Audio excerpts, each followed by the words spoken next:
त्वं स्वाहा त्वं स्वधा त्वं हीव षट्कारः स्वरात्मिका सुधा त्वमक्षरेरित्ये त्रिधा मात्रात्मिका स्थिता अर्धमात्रा स्थिता नित्यायानुच्चर्या विशेषतः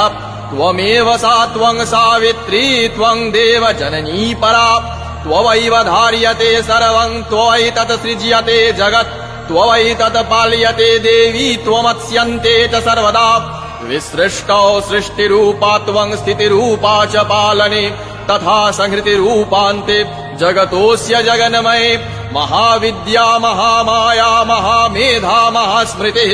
महामोहा च भवती महादेवी महासुरी प्रकृतिस्त्वं हि सर्वस्य गुणत्रय विभाविनी कालरात्रिर्महारात्रिर्मोहरात्रिश्च दारुणा त्वं श्रीस्त्वमीश्वरी त्वं हृस्त्वं बुद्धिर्बोधलक्षणा